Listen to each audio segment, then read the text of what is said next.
Hi friends, ಹೇಗಿದ್ದೀರಾ ಎಲ್ಲರೂ? Welcome back to my channel. ನೀವು ನೋಡ್ತಾ ಇದ್ದೀರಾ life cycle Kannada YouTube channel.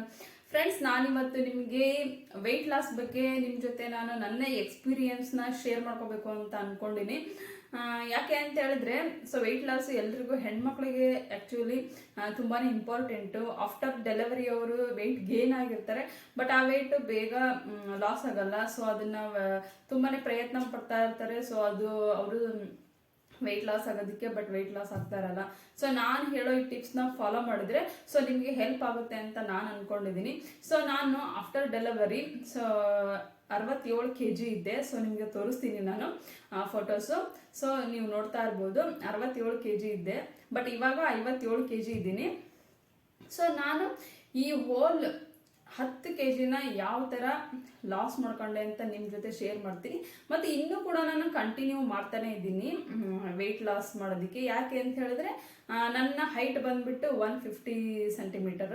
So 150 ಸೆಂಟಿಮೀಟರ್ಗೆ ನಾನು ಇರಬೇಕಾಗಿರೋದು 47ರಿಂದ 50 kg ಅಷ್ಟೇ. ಇನ್ನೂ 7 kgs ನಾನು ಎಕ್ಸ್ಟ್ರಾ ಇದ್ದೀನಿ. ಸೊ ಅದನ್ನು ಕೂಡ ನಾನು 50 kgಗೆ ತರೋದಕ್ಕೆ ಇವಾಗ ಕೂಡ ಟ್ರೈ ಮಾಡ್ತಾನೆ ಇದ್ದೀನಿ. ಸೊ ಇದೇ ಥರ ನಡೀತಾ ಇದೆ ನನ್ನ ಜರ್ನಿ ಕೂಡ. ಮತ್ತೆ ಹೇಳಬೇಕು ಅಂತ ಹೇಳಿದ್ರೆ, ವೆಯ್ಟ್ ಲಾಸ್ಗೆ ಮೇಯ್ನ್ ಆಗಿ ಬೇಕಾಗಿರೋದು ಡೆಡಿಕೇಶನ್ನು. ಸೊ 1 ಡೇ ನೀವು ಎಕ್ಸಸೈಸ್ ಮಾಡಿ, 2 ಡೇ ಎಕ್ಸಸೈಸ್ ಮಾಡಿ, ಮತ್ತೆ ಅಲ್ಲಿ ಸ್ಕಿಪ್ ಮಾಡಿದ್ರೆ, ಸ್ಟಾಪ್ ಮಾಡಿದ್ರೆ, ಸೊ ಮತ್ತೆ ಅಗೇನ್ ವೆಯ್ಟ್ ಗೇನ್ ಆಗ್ತಾನೆ ಇರುತ್ತೆ, ವೆಯ್ಟ್ ಲಾಸ್ ಆಗ್ತಾ ಇರಲ್ಲ. ಸೊ ಮೇಯ್ನ್ ಆಗಿ ಬೇಕಾಗಿರೋದು ಡೆಡಿಕೇಶನ್. ಡೈಲಿ ಮೆಂಟಲಿ ಪ್ರಿಪೇರ್ ಆಗಬೇಕು, ಡೈಲಿ ಎಕ್ಸಸೈಸ್ ಮಾಡಲೇಬೇಕು ಅಂತೇಳಿ. ಮತ್ತೆ ನನ್ನ ಜರ್ನಿಯಲ್ಲಿ ನಾನು ಒಂದು ದಿನನೂ ಡಯಟ್ ಮಾಡಿಲ್ಲ. ಸೊ ನನಗೆ ಏನೇನು ಇಷ್ಟ ಆಗುತ್ತೆ ಎಲ್ಲ ಫುಡ್ ತಿಂತಾ ಇರ್ತಿದ್ದೆ ನಾನು. ಇವಾಗಲೂ ಕೂಡ ಅಷ್ಟೇ, ನಾನು ಯಾವುದೇ ಡಯಟ್ ಮಾಡಲ್ಲ, ಚೆನ್ನಾಗಿ ಊಟ ಮಾಡ್ತೀನಿ. ಸೊ ಡೆಲಿವರಿ ಆದಮೇಲೂ ಯಾರು ಕೂಡ ಡಯಟ್ ಮಾಡಬಾರ್ದು. ಆ್ಯಕ್ಚುಲಿ 2 ವರ್ಷದವರೆಗೂ ಫೀಡಿಂಗಲ್ಲಿ ಇರೋವಾಗ ಸೊ ಮಕ್ಕಳಿಗೆ ಡಿಫಿಷಿಯನ್ಸಿ ಆಗುತ್ತೆ. ಅದಕ್ಕೋಸ್ಕರ ಮತ್ತು ಚೆನ್ನಾಗಿ ನೀರು ಕುಡಿಬೇಕು. 2 ಲೀಟರ್ ಮಿನಿಮಮ್ ನೀರು ಕುಡಿಲೇಬೇಕು. ಸೊ ವೆಯ್ಟ್ ಲಾಸ್ ಆಗಬೇಕು ಅಂತಂದರೆ ಮೇಯ್ನು ನೀರು ಇಂಪಾರ್ಟೆಂಟು. ನೀರು ಚೆನ್ನಾಗಿ ಕುಡಿಬೇಕು. 2 ಲೀಟರ್ ಮಿನಿಮಮ್ ಕುಡಿಬೋದು, ಮತ್ತು ಅದಕ್ಕಿಂತ ಜಾಸ್ತಿ ಕುಡಿದ್ರೂ ಒಳ್ಳೆಯದೇ, ಏನಾಗಲ್ಲ. ಸೊ ನೀರು ಮಾತ್ರ ಚೆನ್ನಾಗಿ ಕುಡಿಬೇಕು. ಮತ್ತು ನಾನು ವೆಯ್ಟ್ ಲಾಸ್ ಮಾಡೋದಕ್ಕೆ ಯಾವ ಎಕ್ಸಸೈಸ್ ಮಾಡ್ತಿದ್ದೆ ಅಂತ ಹೇಳ್ತೀನಿ ನಿಮಗೆ. ಸೊ ನಾನು 50 ಬರ್ಪೀಸ್ ಮಾಡ್ತಿದ್ದೆ.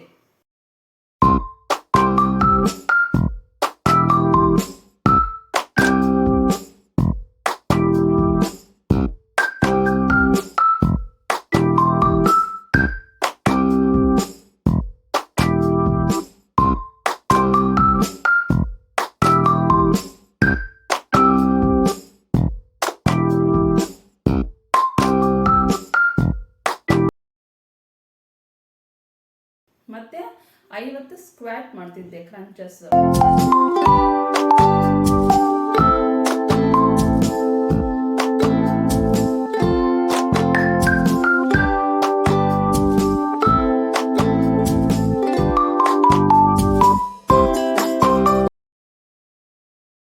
ಮತ್ತೆ 50 ಜಂಪಿಂಗ್ ಮಾಡ್ತಿದ್ದೆ.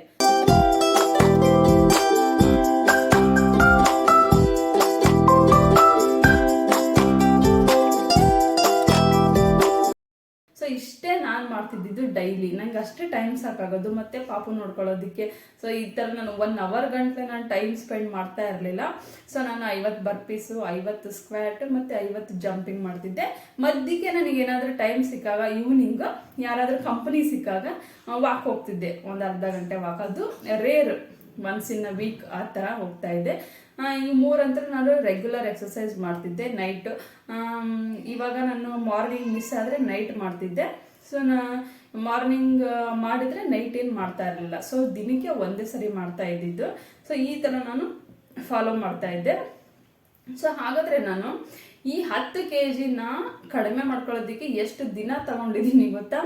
6 ತಿಂಗಳು ತಗೊಂಡಿದ್ದೀನಿ. ಸೊ ನಾನು ಡಯಟ್ ಇಲ್ಲದೆ ಓನ್ಲಿ ಎಕ್ಸಸೈಸ್ ಮೂಲಕನೇ 10 kgನ ಕಡಿಮೆ ಮಾಡ್ಕೊಳ್ಳೋದಕ್ಕೆ 6 ಮಂತ್ ನನಗೆ ಟೈಮ್ ಬೇಕಾಯ್ತು. ಸೊ ನಾನು ಒಟ್ಟಿನಲ್ಲಿ ಒಂದು ದಿನ ನಾನು ಸ್ಕಿಪ್ ಮಾಡ್ತಾ ಇರಲಿಲ್ಲ. ಮಾರ್ನಿಂಗ್ ನಾನು ಮಾಡೋಕ್ಕಾಗಿರಲಿಲ್ಲ ಅಂತ ಹೇಳಿದ್ರೆ ಈವ್ನಿಂಗ್ ಮಾಡ್ತಾ ಇದ್ದೆ. ಈ ಥರ ಮಾಡ್ತಾ ಬಂದಿದ್ದೆ ನಾನು. ಒಟ್ಟಿನಲ್ಲಿ 6 ಮಂತ್ ನಾನು ಟೈಮ್ ತಗೊಂಡಿದ್ದೀನಿ. ಹಾಗೆ ನಾನು ಇವಾಗ ಏನು ಮಾಡ್ತಾ ಇದ್ದೀನಿ ಅಂತ ಹೇಳಿದ್ರೆ ಸ್ವಲ್ಪ ಚೇಂಜ್ ಮಾಡ್ತಾ ಇದ್ದೀನಿ.